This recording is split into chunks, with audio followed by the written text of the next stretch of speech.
누가복음 강해 오늘은 누가복음 14장 29절에서 33절까지 보시겠습니다. 누가복음 14장 29절에서 33절까지입니다. 이해를 돕기 위해서 28절부터 33절까지 읽겠습니다.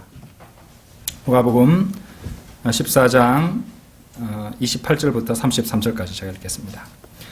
너희 가운데 누가 망루를 세우려고 하면 먼저 앉아서 자기가 가진 것으로 그것을 완공할 수 있는지 그 비용을 계산해 보지 아니하겠느냐? 만일 그렇지 못하여 기초만 세워놓고 완공할 수 없게 되면 그것을 쳐다보는 모든 사람이 그를 비웃기 시작하여 말하기를 이 사람이 공사는 시작하였으나 완공은 못하였구나라고 하리라. 또한 어떤 왕이 다른 왕과 싸우러 나갈 때 먼저 앉아서 2만 명을 데리고 자기를 대적해오는 그를 1만 명으로 물리칠 수 있는지 숙고해보지 아니하겠느냐. 만일 할 수 없다면 그 적들이 아직 멀리 있을 때 사신을 보내어 화친을 요구하지 아니하겠느냐. 이와 같이 너희 가운데 누구든지 자기가 가진 모든 것을 버리지 않는 사람은 나의 제자가 될 수 없느니라.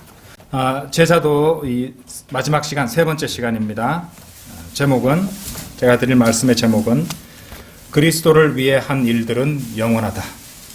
그리스도를 위해 한 일들은 영원하다라는 제목으로 말씀을 드리겠습니다.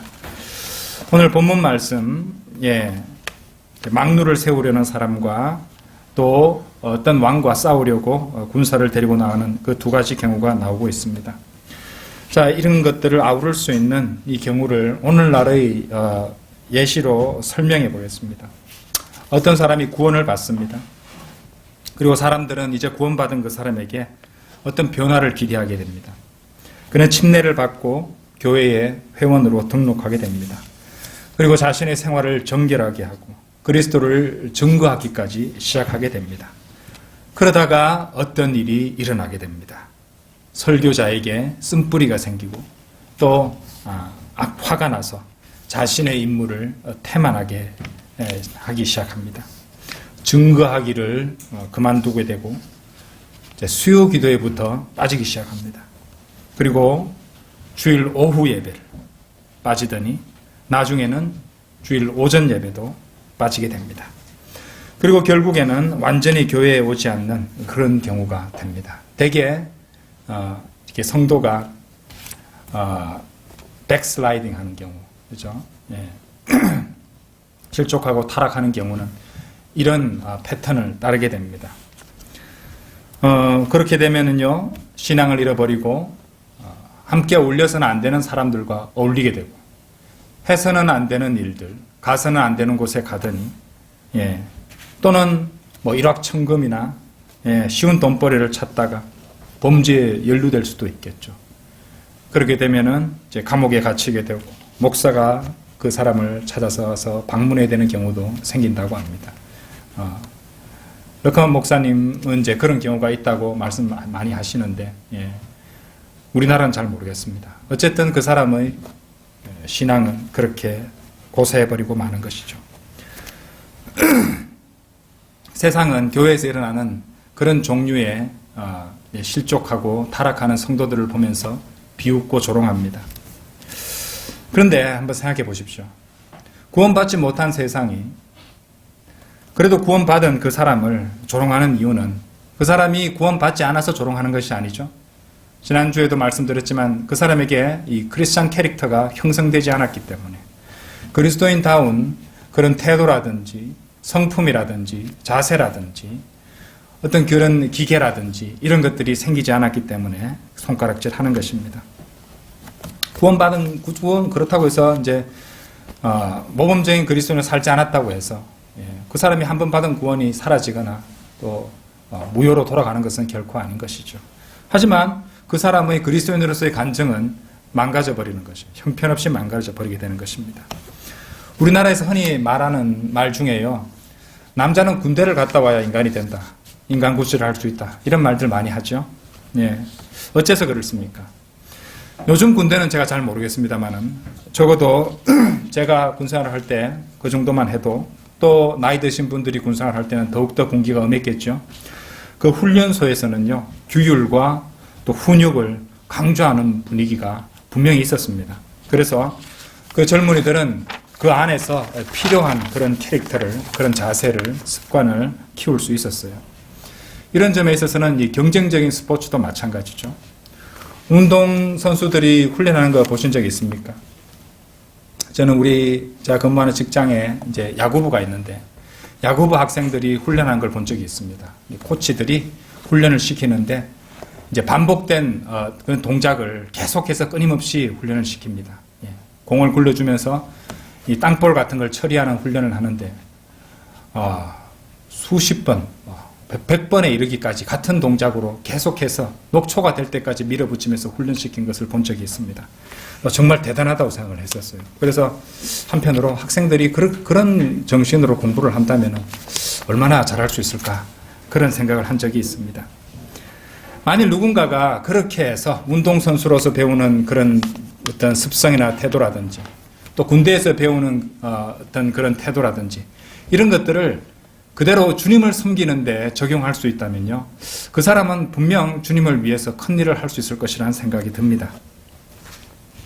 자, 두 번째 예화는 어떻습니까? 두 번째 예화는 이 첫 번째 막루를 세우는 것과 같은 선상에서 이해할 수 있습니다. 전쟁을 앞두고 있다고 한번 생각해 보십시오. 그러면 싸움터에 나가기 전에 적의 힘을 평가해 봐야겠죠. 그래서 내가 가진 병력과 장비로 이 전쟁을 수행하고 이길 수 있을 것인가 계산을 해봐야 될 것입니다. 여러분들, 전쟁에서 제일 첫 번째 규칙이 무엇인지 아십니까? 제일 첫 번째 규칙은 적을 과소평가하지 말라는 것입니다. 그런데 우리 역사에서 이제 미군이 이제 그 점에 있어서 미군이 범한 실수가 하나 있었어요. 무엇이냐?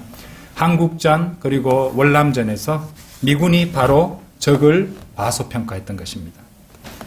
바로 그런 작은 나라들의 문제라면요, 자신의 강한 군대를 보내면 다 해결될 수 있을 것이라고 생각을 했는데, 미군이 그렇게 이제 승승장구하면서 이렇게 북진해 가는데, 미군 전체의 수를 합친 것보다 4배나 많은 중공군이 인해 전술로 쳐들어올지 상상을 하지 못했던 것이죠.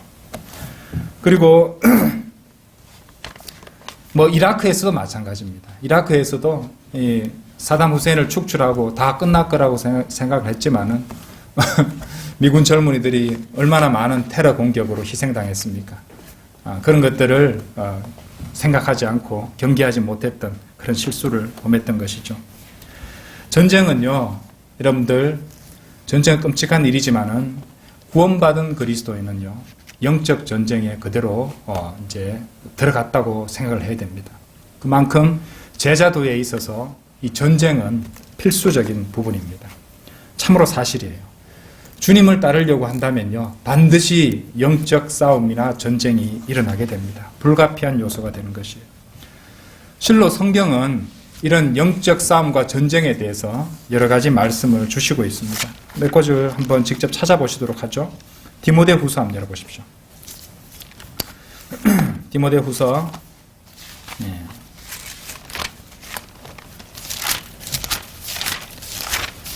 디모데후서 2장 3절 한번 보세요. 그런즉 너는 예수 그리스도의 훌륭한 군사로서 고난을 견뎌내라. 그리스도인의 구원받은 성도는 모두 그리스도의 군사가 된 것입니다. 그리고 고난이 닥쳐오게 되어 있습니다. 주님께서는 여러분이 그 고난을 견뎌내기를 원하시는 것이에요. 디모데전서 6장 12절도 보십시오. 6장 12절에 보시면 믿음의 선한 싸움을 싸우라. 영원한 생명을 붙잡으라. 이를 위하여 네가 또한 부르심을 받았고 많은 증인들 앞에서 선한 고백으로 고백하였느니라. 믿음의 선한 싸움을 싸우라고 말씀하십니다. 디모데전서 1장 18절에도 보십시오. 아들 디모데야, 내가 너에게 부탁하노니 전에 너에게 주어진 예언들을 따라 그것으로 선한 싸움을 싸우며. 그렇죠? 말씀으로 선한 싸움을 싸우라고 명령하십니다. 에베소서에서는요, 믿음의 전신 갑옷을 입으라고 명령하십니다. 에베소서 펼쳐보시죠. 6장 11절 너희는 마귀의 술책에 대항하여 설 수 있도록 하나님의 전신 갑옷을 입으라. 이는 우리의 싸움이 혈과 육에 대하는 것이 아니라 정사들과 권세들과 이 세상 어둠의 주관자들과 높은 것들에 있는 영적 악에 대항하는 것이기 때문이니라. 그러므로 너희는 하나님의 전신 갑옷을 입어라. 이는 너희가 악한 날에 저항할 수 있으며 또 모든 일을 다 이루기까지 서 있게 하기 위함이니라. 그러니까 우리 주 예수 그리스도께서 지금 오늘 누가복음 14장 본문 말씀에서 주고 계시는 이 예화는요, 그리스도의 몸 안에 있는, 그러니까 이 전쟁을 갖다 하기 전에 이렇게 계산해 보라는 이 예화는 그리스도의 몸 안에 있는 모든 그리스도인, 신약의 모든 그리스도인들을 대상으로 한 것이라고 봐도 무방합니다. 그러나 만일 여러분이 바울 서신서에 나오는 그리스도인의 영적 전쟁들에 대한 명령들을 수행하리라 마음먹고 거기에 순종하려고 한다면요, 여러분들은 반드시 주님의 명령대로 그것의 대가를 계산해 보아야 할 것입니다. 진지하게 헌신해야 된다는 말입니다. 왜냐하면 우리 주님의 군대에는요, 주말에만 싸우는 주말 군인은 없기 때문입니다. 주말에만 싸우는 주말 군사들이 있죠? 아닙니다. 주말에만 싸우는 거 아니죠. 그리스도인은 퇴근이 없어요. 그리스도인으로서는 퇴근 시간이 없다는 말입니다. 주님 오늘까지만, 오늘 할 만큼 했으니까 이 시간 이후로는 퇴근할게요. 그런 건 없습니다. 그렇죠? 주말 군사, 주일 군사는 없다는 말입니다. 사도 바울은 영적 아들인 디모데에게 디모데 후서 2장 4절에서 이런 권면을 주셨어요. 전쟁에 임하는 자는 아무도 이 생의 일들에 얽매이지 아니하나니 이는 자기를 군사로 뽑은 자를 기쁘게 하려 함이라고 말씀하시는 것입니다. 그 말씀대로 해야 된다는 말이죠. 다시 누가복음으로 돌아오셔서 14장 33절 보십시오. 이와 같이 너희 가운데 누구든지 자기와 가진 것을 이와 같이 제가 다시 읽겠습니다. 너희 가운데 누구든지 자기가 가진 모든 것을 버리지 않는 사람은 나의 제자가 될 수 없느니라. 자, 이 말씀에서 이와 같이라고 말씀하시는 부분을 잘 보시기 바랍니다. 왜냐하면은 이 33절이 이와 같이 이렇게 시작하는 것을 보시면 우리가 이해할 수 있는 것은 주님께서 26절에서 32절에 걸쳐서 가르쳐 주셨던 그 모든 것들을 이제 33절에서 적용하는 내용이 나온다는 것이죠. 이와 같이 너희 가운데 누구든지 자기가 가진 모든 것을 버리지 않는 사람은 나의 제자가 될 수 없느니라. 자, 이것은 1차적으로 실제로 주님을 섬겼던 12 사도들에게 있어서는, 그죠? 문자적인 사실이었어요. 마태복음 19장 한번 열어보십시오. 마태복음 19장 27절. 마태복음 19장 27절.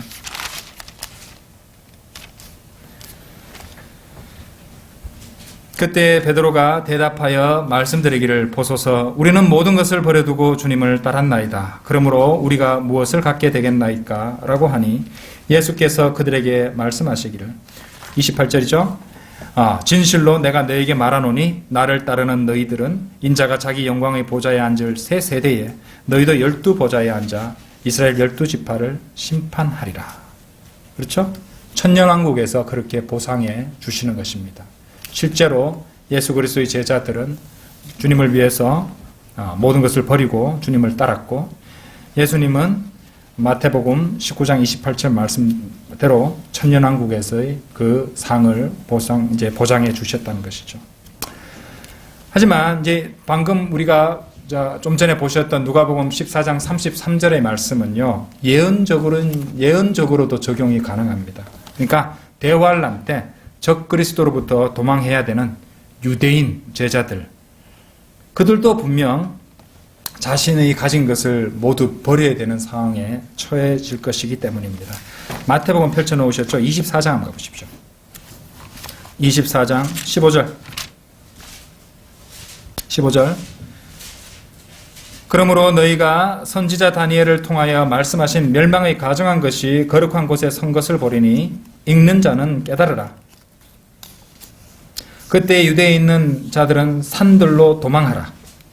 지붕 위에 있는 사람은 집안에 있는 물건을 가지러 내려가지 말고 자신의 물건을 버려야 되죠. 들에 있는 사람은 자기 옷을 가지러 돌아가지 말라. 그렇죠? 자, 그러면은 방금 주님 이제 누가복음 14장 33절에서 이와 같이 너희 가운데 누구든지 자기가 가진 모든 것을 버리지 않는 사람은 나의 제자가 될 수 없느니라. 이 말씀이 신약 그리스도인에게 적용될 수 있을까요? 어떻게 생각하십니까? 이러한 제자도의 조건은요, 신약 성경에 나오는 이 바울 서신에서 결코 주어진 적이 없습니다. 다 버려야지 주님을 제대로 섬기는 것이다. 그런 것은 없어요. 가짜 목사들, 교주들은요, 신도들에게 겁을 주어서 전 재산을 모두 교회를 위해서 또 자신에게 바쳐야지, 주님을 위해서 바쳐야지, 주님의 제자가 될 수 있다고 하면서 사기를 치겠지만은 사도 바울은 그리스도인들에게 그렇게 해야 된다고 명령한 적이 없습니다. 그러니까 만일 어떤 목사가 전 재산을 털어서 주님을 위해서 다 내놔야 된다, 이렇게 강요한다면요, 그 자는 거짓 목사고 사꾼이라는 것을 아셔야 됩니다. 사도 바울은 분명 그런 명령은 준 적이 없습니다. 다만 이런 명령은 준 적이 있습니다. 자, 성경대로 보면 됩니다. 디모데전서 6장 가보십시오. 디모데전서 6장 6절에서 8절 탐심에 대한 경고의 말씀이죠. 그러나 만족할 줄 아는 경건은 큰 이익이 되느니라. 7절 우리가 세상에 아무것도 가지고 온 것이 없으며 아무것도 가지고 갈 수 없는 것이 분명하니 우리에게 먹을 것과 입을 것이 있으면 이것들로 만족할 것이니라. 자, 이 말씀 보셨습니까? 처럼 그리스도인은 이 세상의 것들을 소유함에 있어서 그 손에 너무 꽉 쥐면 안 돼요. 헐겁게 쥐고 있어야 됩니다. 왜냐고요? 그리스도인은요, 어느 순간이라도 주님께서 자신에게 그 모든 것들을 포기하기를 요구하실 수도 있다는 것을 생각하고 살아야 되기 때문입니다. 어떻게 생각하십니까? 실로 우리는 그러한 예를 이제 제가 소개해드릴 두 분의 신실한 믿음의 사람들의 모습에서 발견할 수 있습니다. 자, 그런 예를 첫 번째 제가 소개해드릴 분은요, 윌리엄 보든이라는 분입니다. 우리나라에는 그분의 이름을 잘 모르는 사람이 대부분이겠지만은요, 이 윌리엄 보든이라는 사람은요, 미국의 유제품 가공업체이자 유통업체 보든 데어리의 상속자였어요. 그야말로 어마어마한 부잣집 자제였습니다. 그러니까 당시 다른 사람들이 이제 미국 국내에서 수학여행 다니고 이럴 때 이 사람은 부모가 세계 일주 여행을 시켜줄 정도였으니까요. 그래서 세계 여행을 다니면서 견문을 넓히고 또 이제 세속적인 성공을 하라고 이제 포부를 좀 크게 해서 큰 사업가가 되라는 그런 목적으로 이 윌리엄 보든의 부모님은 자기 아들을 세계 여행을 시켜줬다는 것이에요. 그런데 윌리엄 보든은 그런 부모의 바람과는 달리 어느 순간 주님을 위해서, 선교를 위해서 모든 것을 바치겠다는 결심을 하게 되었다고 합니다. 주님을 위해서 모든 것을 바치겠다. 기꺼이 바치겠다. 바로 제자도의 자세죠. 그리고 윌리엄 보든은 그런 결심을 하면서 자기 성경책에 다음과 같이 썼다고 합니다. No reserves. 우리말로 하면은 남김없이 모두 바치리라. 이렇게 썼다고 합니다. 당연히 보든의 부모님은 보든의 결심에 반대하셨겠죠. 그래서 아버지에 의해서 강제로 예일 대학에 입학하게 되었다고 합니다. 근데 윌리엄 보든이 예일 대학을 다니던 중에 아버지가 돌아가셨어요. 그리고 수백만 달러 유산을 물려받게 되었다고 합니다. 그러자 이제 그는 자신의 결심대로 중국의 간수성에 선교를 하러 가려라 마음을 먹었다고 합니다. 그러니까 중국 간수성에 있는 이슬람 교도들에게 복음을 전하겠다, 이런 결심을 했던 것이에요. 그래서 그 성경책에 No reserves, 남김없이 바치리라고 했던 그 밑에다가 No retreats 이래 적었대요.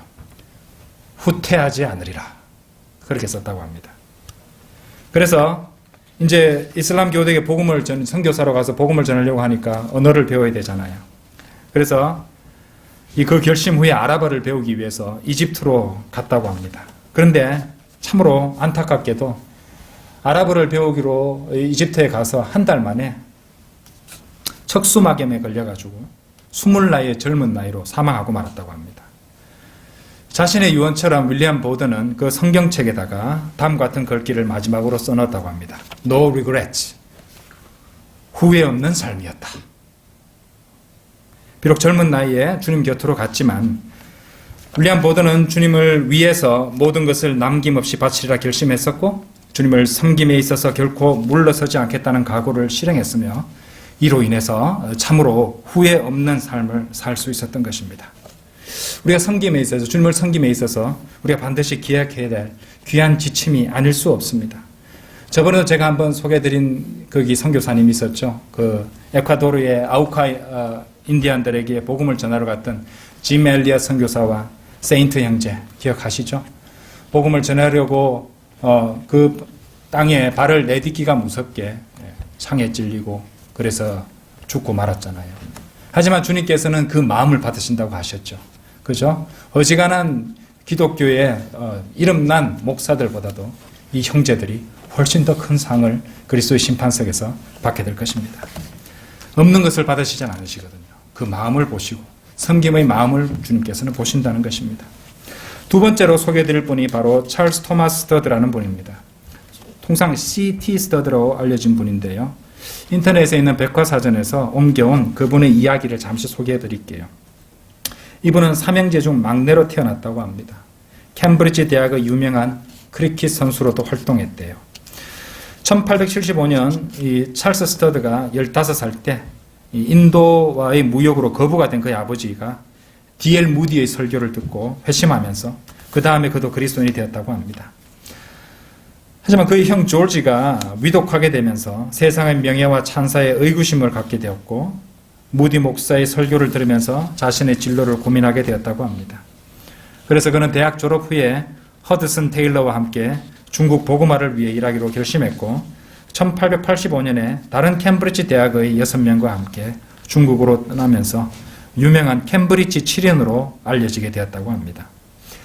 자, 이 찰스 토마스 스터드는 1888년 중국에서 구세군 선교사로 온 아일랜드 여인 프리실라 스튜어드와 결혼해서 2남 4녀를 낳았다고 합니다.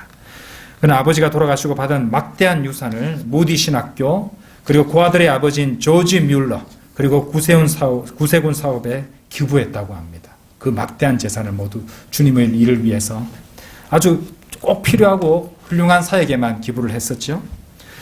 1894년에 건강이 악화되어 영국으로 돌아와서 미국과 유럽 대학 순회 집회를 했었고 1900년 아버지의 유언에 따라서 인도 선교사로도 6년간 섬겼다고도 합니다.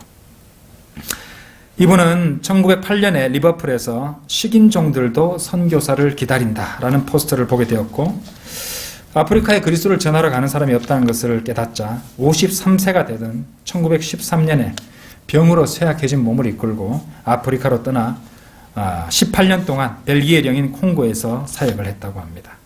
1931년에 찰스 더드가 71세로 콩고 아반비에서 지병인 담석증으로 사망했을 때 그의 장례에 참석한 아프리카인이 무려 7,000명이었다고 합니다. 그가 세운 그 아프리카 신장 선교회는 1919년에 세계 복음화 십자군으로 개명되었다가 1982년에 WEC 국제 선교회로 명칭이 바뀌었다고 합니다. 자, 잘 들어보십시오. 그가 남긴 유명한 좌우명 2개가 있습니다. 첫 번째, 예수 그리스도가 하나님이시며 나를 위해 죽으셨다면 그분을 위한 나의 어떤 희생도 결코 크다고 할 수가 없다. 첫 번째 좌우명이고요. 두 번째 좌우명은 인생은 한 번뿐이고 그것은 곧 지나가고 말 것이나 그리스도를 위해 한 일들은 영원할 것이다. 아멘. 그렇죠? 여러분 어떻게 생각하십니까? 어쩌면 주님께서는 그들처럼 모든 수단과 재산을 바쳐서 섬기기를 여러분께 요구하지 않으실 수도 있습니다. 하지만 만일 주님께서 그렇게 요구하시더라도 너무 놀라지는 마십시오. 그것이 바로 주님을 따르는 제자도의 대가이기 때문입니다. 우리는 주님을 따르는 그 제자도로서의 대가도 계산해 보아야 될 것이고 따르지 않았을 때의 대가도 계산해 보아야 된다고 지난주에 말씀을 드렸습니다. 찰스 스터드의 좌우명처럼 하나님이신 예수 그리스도께서 우리를 구원하시기 위해 죽으셨다면 그분을 위한 우리의 어떤 희생도 결코 크다 할 수 없기 때문이고 오직 주 예수 그리스도를 위해 한 일들만이 영원하기 때문입니다. 그러므로 살아가는 성도 여러분, 주님을 위해서 남김없이, 후회 없이, 후퇴 없이 사는 것이 가장 잘 사는 길입니다. 다 같이 기도드리겠습니다.